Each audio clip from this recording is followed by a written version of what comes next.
Chapter 8, The TV Star. Aunt Linda is my mother's sister. She lives in Boston. Last week she had a baby girl, so now I have a new cousin. My mother decided to fly to Boston to see Aunt Linda and the new baby. I'll only be gone for the weekend, my mother told me. I was sitting on her bed watching her pack. I know, I said. Daddy will take care of you and Fudge. I know, I said again. Are you sure you'll be all right? She asked me. Sure, why not? Will you help Daddy with Fudge? Sure, Mom, don't worry. I'm not worrying. It's just that Daddy is so, he doesn't know much about taking care of children. Then she closed her suitcase. We'll be fine, Mom, I said. I was really looking forward to the weekend. My father doesn't care about keeping things neat. He never examines me to see if I'm clean, and he lets me stay up late at night. On Friday morning, all four of us rode down the elevator to say goodbye to my mother. Henry looked at the suitcase. Are you going away, Mr. Hatcher? He asked. My mother answered, No, I am, Henry. My sister just had her first baby.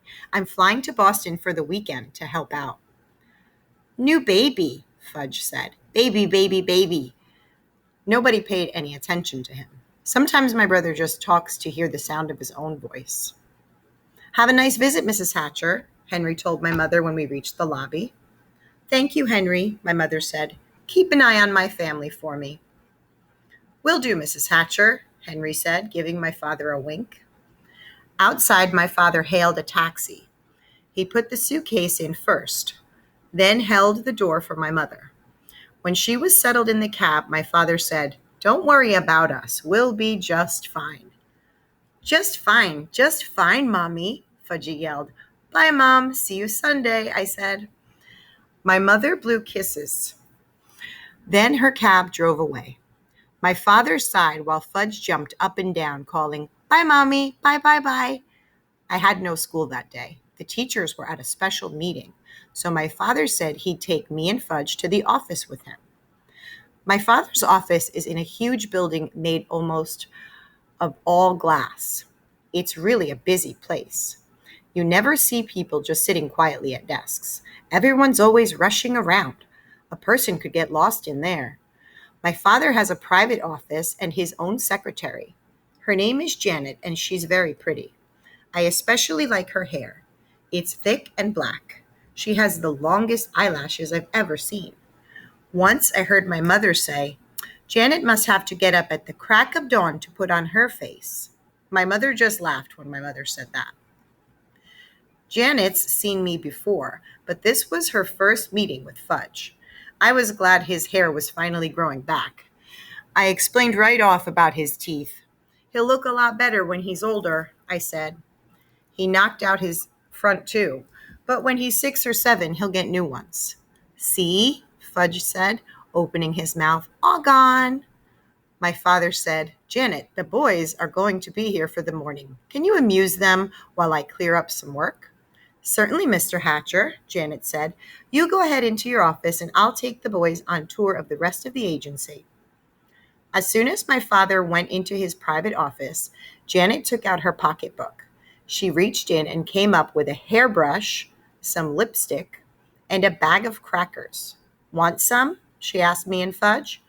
Okay, I said, taking a handful. Fudge did the same. The crackers were shaped like little goldfish. I nibbled while Janet fixed herself up. She had a big folding mirror in her desk.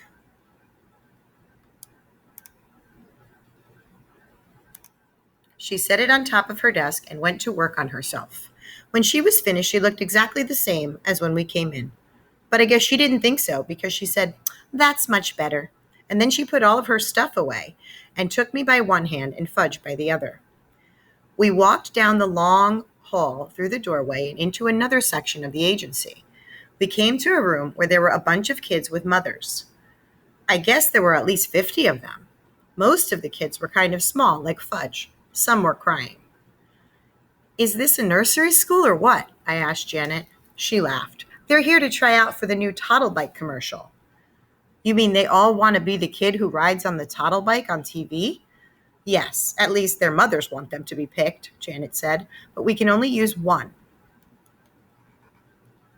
You mean you mean only one out of all these kids is going to get picked? That's right, Janet said. Who picks him? I asked. Your father and Mr. Denberg are doing it. But of course, Mr. Vincent, the president of the Toddlebike Company, has to approve. Just then, a door opened and a secretary came out. Next, she called to the kids waiting. My Murray is next, a mother said. Oh, no, he's not, another mother called. Sally is next. Ladies, please, you'll all have a turn, the secretary said. Murray got to be next. He was a little redhead kid. He wasn't in the other room for 2 minutes when the door opened and a big man with a cigar in his mouth came out. No, no, no, he shouted. He's not the type at all. Murray was crying. His mother yelled at the big man. What do you know anyway? You wouldn't know a treasure if you found one. She shook her fist at him. Janet whispered to me, That's Mr. Vincent, the president of the Toddlebike Company. Mr. Vincent walked into the center of the room. He looked around at all the kids. When he looked over at us, he pointed and called, There he is! That's the kid I want. I thought he meant me. I got excited. I could just see myself on TV riding the toddle bike. All my friends would turn on their sets and say, Hey, look, there's Peter. While I was thinking about what fun it would be if Mr. Vincent came over to us, he grabbed Fudge. He lifted him up. Perfect, he cried. He's perfect. The mothers who were waiting packed up their kids and left right away. Mr. Vincent took off with Fudge in his arms. Janet chased him. She called, But Mr. Vincent, you don't understand. I ran after Janet. Mr. Vincent carried Fudge into the other room. He announced, I found him myself, the perfect kid to ride the toddle bike in my new commercial. Mr. Vincent put Fudge down and took the cigar out of his mouth. There were 2 other men in the room. One of them was Mr. Denberg. The other one was my father. Hi, Daddy, Fudge said. George? My father told Mr. Vincent, This is my son. He's no actor or model. He can't make your toddle bike commercial. He doesn't have to be an actor or a model. He's perfect the way he is, Mr. Vincent insisted. Now, look, George, we want to make the best possible commercial for your company, but Fudge can't be the boy to ride on the toddle bike. Now you listen, Hatcher. Mr. Vincent raised his voice. I wonder why he called my father Hatcher, just like Mr. Yarby did. Mr. Vincent pointed to Fudge. Either that kid rides my toddle bike or I take my account to another advertising agency. It's that simple. My father looked at Mr. Denberg. It's your decision, Warren, Mr. Denberg told my father. I don't want to be the one to tell you what to do. My father picked up Fudge and held him on his lap. Would you like to ride the toddle bike, Fudge? It's just like the one you have at home. Why are you asking him? I asked. What does he know about making TV commercials? My father acted like he'd forgotten I was even around. I'm thinking, Peter, he said. Please be quiet. Well, Hatcher, Mr. Vincent said, what'll it be? This kid of yours, or do I move to another agency? I remember how my father lost the Juicio account because of Fudge. Now maybe he'd lose this one too. And I don't think he can afford that. Finally, my father said, All right, George, you can use him on one condition, though. What's that, Hatcher? Mr. Vincent asked. The commercial has to be made by this afternoon. After today, my son Fudge won't be available. That's fine with me, Hatcher, Mr. Vincent said. Is he going to get paid? I asked my father. I'll worry about that, Peter, my father said. That probably meant yes. He'd be paid and have lots of money in the bank. I'd have nothing, and someday I'd have to borrow from him. No, wait a minute. Never. I'll never borrow any money from Fudge. I'll starve first. Can I at least watch when you make the commercial? I asked. Certainly, my father said. You can watch the whole thing. I turned to Mr. Denberg. Will Fudge be famous? I asked. No, not famous, but a lot of people will think he looks familiar, Mr. Denberg said. I turned to Mr. Vincent. Do you know he has no top front teeth? That's part of his charm, Mr. Vincent said. And he cut off all his hair 2 months ago. Well, he looks fine now, Mr. Vincent said. And he can't even talk in long sentences yet, I told everyone in the room. He doesn't have to say a word, Mr. Vincent told me. I couldn't think of any other reason why Mr. Vincent shouldn't use Fudge in his Toddle Bike commercial. It was settled. Soon Fudge would be a famous television star, and I would be plain old Peter Hatcher, fourth grade nothing. Let's begin right after lunch, Mr. Denberg said. We should get it filmed in about 2 hours. While my father and Mr. Denberg worked out all the arrangements, I asked Janet where the men's room was. She walked me to it. I told her thank you and that she didn't have to wait. I'd find my own way back. When I was safely inside, I looked at myself in the mirror. I wish Fudge had never been born, I thought. Everything good always happens to him. If he had to be born, I wish he could be 9 or 10, like me. Then Mr. Vincent wouldn't want him to be the one to ride the toddle bike in his commercial. Janet sent down to the office coffee shop for some sandwiches and drinks. After we all ate, we walked to another section of the agency where the cameras were set up. A make-believe street scene was in the background. The toddle bike was shiny red. My father told Fudge all he had to do was ride it around. Fudge liked that. He zoomed all over the place. Vroom, vroom, vroom, he called.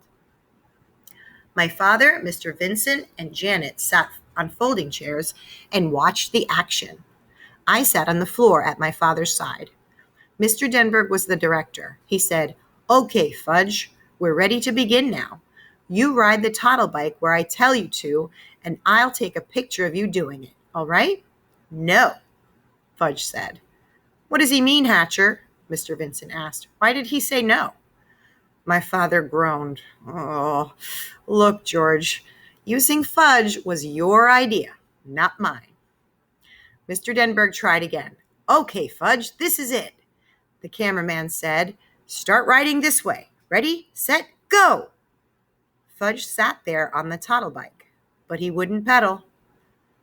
"Come on, kid, let's go," the cameraman called.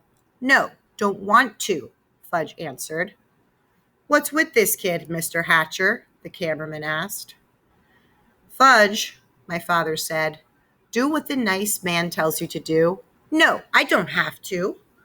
Janet whispered to my father, "How about some cookies, Mr. Hatcher?" "Good idea, Janet," my father told her. "I have some Oreos right here," she said, patting her pocketbook.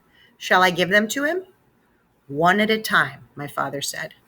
Janet walked across the room to Fudge. He was still sitting on the toddle bike. "If you do what the nice man says, you can have a cookie," Janet told him. "Show me," Fudge said. Janet held up a box of Oreos.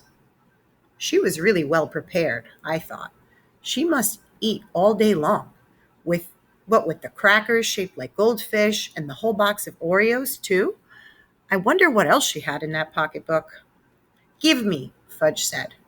Janet held up one cookie. Fudge reached for it, but Janet didn't let him get it. "If you do what the nice man says, you can have an Oreo, maybe even 2 or 3. "First cookie," Fudge said. "First, do what the nice man says," Janet told him. "No, first cookie." "Give him one, Janet," Mr. Denberg called. "We haven't got all day to fool around." Janet gave Fudge one Oreo. He ate it up. "Okay, lad, all ready now?" the cameraman said. "You ride over to me." Fudge didn't do it. Mr. Vincent was losing his patience. "Hatcher," he hollered, "you get that son of yours to ride my toddle bike, or I'm taking the whole account away from you and your agency." "Must I remind you, George, using Fudge was your idea, not mine," my father said. "Forget about whose idea it was, Hatcher. He's your kid. You better get through to him now." "I have an idea," my father said. He walked to a corner of the room and beckoned to the others. Mr. Denberg and Mr. Vincent gathered around him, along with the cameraman and Janet. They looked like a bunch of football players huddled together, talking about the next play. Soon my father called me. "Peter, would you join us, please?" "Sure, Dad," I said. "What is it?" "Peter, we want you to ride the toddle bike for us to show Fudge how it's done." But he already knows how to ride, I said. Didn't you see him zooming around? He won't do it for the cameras, though, my father explained, so we need your help. Will I be in the commercial too? I asked. Well, the toddle bike is really for very young children, Mr. Denberg said. Otherwise, we'd have you do it in a minute. I got the message. It was like buying the shoes, and like at Dr. Brown's office. They were going to use me to get Fudge to do what they wanted him to. I wondered how anybody could ever manage my brother without my help. I walked over to Fudge and told him I was going to ride the toddle bike. Get off, I said. Fudge held on to the bike. No, mine! It's not yours, my father told him. But Fudge wouldn't move for anything. He closed his eyes and screamed. Can he scream loud when he tries? So my father had to pull him off the toddle bike. Fudge kicked and kept screaming, and I'll bet Mr. Vincent was sorry that he ever spotted my brother in the first place. I got on the toddle bike. It was so small my knees practically touched the ground. But I managed to ride it around just where the cameraman told me to. See how nice Peter can ride the toddle bike, Janet said. Here, Peter, come have an Oreo. You did that so well, you can have 2 or 3 if you want. Fudge stopped screaming. Me, he said. What? My father asked him. Me ride, me. You can't ride as well as Peter can, Mr. Denberg said. Can so, Fudge told him. I don't think so, Mr. Denberg said. You already had a turn. You didn't do what I told you to do. Me. You want to try again? My father asked. Again, Fudge said. Again, again, again. Well, I don't know, Mr. Denberg said. Well, Mr. Vincent said, chewing on his cigar. Well, the cameraman said, scratching his head. Please, Fudge begged. I never heard my brother say please before. Mr. Denberg said, okay, we'll give you one more chance. Fudge ran to the toddle bike. I got off and he jumped on. Now? Mr. Denberg asked. Now, Mr. Denberg said. Right this way, Fudge. Over here, toward me. Fudge did as he was told. Just like Peter, he said. See? Just like Peter. Janet gave me a kiss on the cheek. You saved the day, Peter Hatcher, she said. And when she wasn't looking, I wiped off my face. Her kiss was too juicy.